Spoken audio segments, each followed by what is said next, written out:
Sure, here is a rewritten version of your story with stronger emotions, smoother pacing, cinematic tension, and a more dramatic reveal while keeping the original theme and length style. They cut me off financially, not knowing I had been secretly paying their bills for 3 years mahogany dining table where I had shared birthdays, holidays, and countless family dinners. Suddenly felt less like a place of love and more like a courtroom. My parents sat across from me like judges preparing to deliver a sentence. Sunlight streamed through the tall bay windows, reflecting off crystal glasses and polished silverware. My father had neatly arranged several papers beside his plate, each one carefully placed like evidence proving a point he had already decided to make. "Jordan," my father began, his voice carrying the same authority that had made him successful during his decades as a corporate executive. "Your mother and I have been discussing your future." I calmly set down my fork. "And we've reached a difficult decision." My mother touched her pearl necklace, a nervous habit she had carried for as long as I could remember. "We're cutting you off financially," she announced. The words hung in the air. No more allowance. No more emergency money. No more help with rent. "It's time you learn to support yourself." I almost laughed. Not because it was funny, because the irony was almost too perfect. At 28 years old, I hadn't needed their money in years. What they didn't know was that for the past 3 years, they had been living entirely on mine. But I simply nodded. "I understand." My father seemed surprised by how easily I accepted their decision. "We know this seems harsh," he continued, "but we can't continue enabling this lifestyle. Freelance graphic design isn't a real career.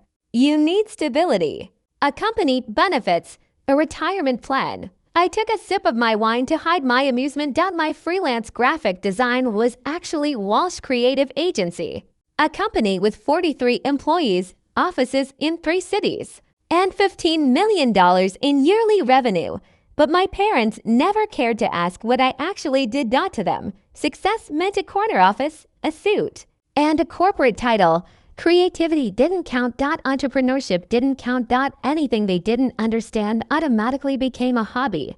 "Are you really okay with this?" my mother asked. "Yes." "Just like that?" "Just like that." They exchanged confused glances. They had expected anger. Begging. Maybe even tears. Instead, they got acceptance. If only they knew the person they were trying to teach financial responsibility had been secretly paying their mortgage, insurance, car expenses, and medical bills 3 years earlier. I discovered my father had lost most of his retirement savings in disastrous investments. My mother's cancer treatments had emptied what little remained. They were days away from losing everything. Their pride would never allow them to ask me for help. So I never offered. I simply became the invisible hand keeping their world together. I created a network of trusts and payment systems that covered every expense without revealing my identity. They believed their financial recovery was the result of clever investments. In reality, it was their irresponsible daughters saving them. "There's one more thing," Dad said. He pushed a folder toward me. Inside were job listings. Entry level marketing jobs. Junior design positions. Salary ranges between $50,000 and $65,000 a year, less than my company spent every month on coffee and office supplies. "These are respectable careers," Mom said proudly. "They offer growth." I closed the folder. "Thank you." That was very thoughtful. They smiled, convinced their lesson had worked. They had no idea what would happen next. The moment I returned to my downtown loft, I opened my private financial dashboard. A list of accounts appeared on the screen. Harrison Family Trust, medical assistance, program. Housing subsidy, vehicle, accounts.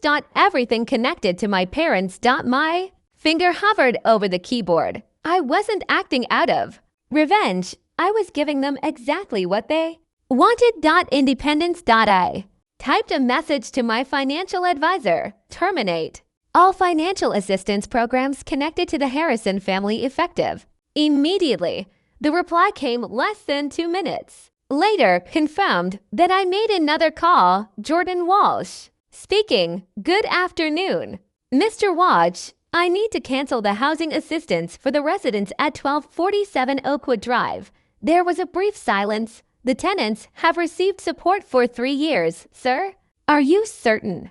Yes. The sudden change may create hardship. The tenants informed me they no longer require financial assistance. The manager paused. Understood. I ended the call. My parents believe they own the luxury condo. They didn't. I had purchased it through a holding company after preventing their foreclosure years earlier. They had been living there rent-free ever since, but now they were finally going to experience what being financially cut off actually meant. 3 days later, my phone rang. Mom. Her confidence was gone. Jordan, she whispered. Something is wrong. I leaned back in my chair. What happened? Your father's investment payments didn't arrive.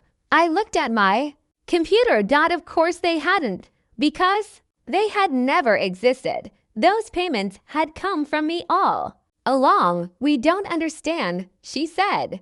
The investment company says there's no record of the account. That's strange, Jordan.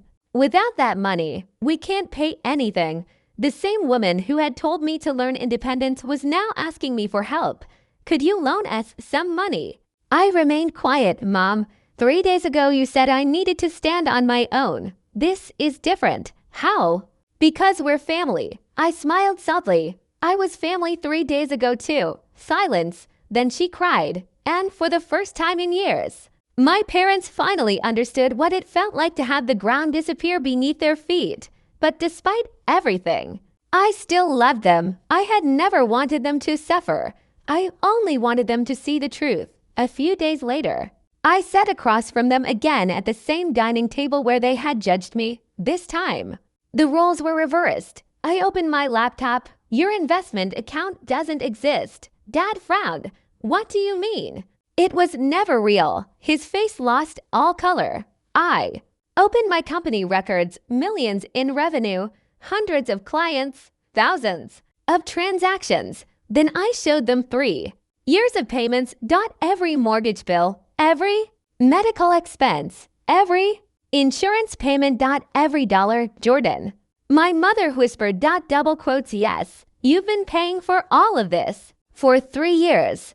The room became painfully silent. My father lowered his head. The man who had spent his entire life teaching me responsibility suddenly realized he had been surviving because of the daughter he thought needed saving. Why didn't you tell us? He asked. Because I didn't help you for recognition. I looked at them both. I helped because I loved you. Tears filled my mother's eyes. We treated you like a failure. You treated me like someone who needed to grow up, and all along, I was the one making sure you never had to fall. For the first time in my life, my parents saw me clearly, not as a child, not as someone who had chosen the wrong career, but as a successful woman who had built something extraordinary. 3 months later, we sat at the same table again, but everything had changed. Dad had returned to consulting. Mom had started a small interior design business. They moved into a home they could truly afford. No hidden payments. No fake investments. No pride standing in the way of honesty. Before dessert, Dad looked at me. You know, he said quietly, cutting you off was the worst decision we ever made. I smiled. No, he looked confused. It was the best. Why? Because it finally forced all of us to tell the truth. The room grew quiet. Then my mother reached across the table and took my hand. We're proud of you, Jordan. For years, those were the words I wanted to hear. But surprisingly, I no longer needed them. I had already proven my worth. Not through money. Not through success.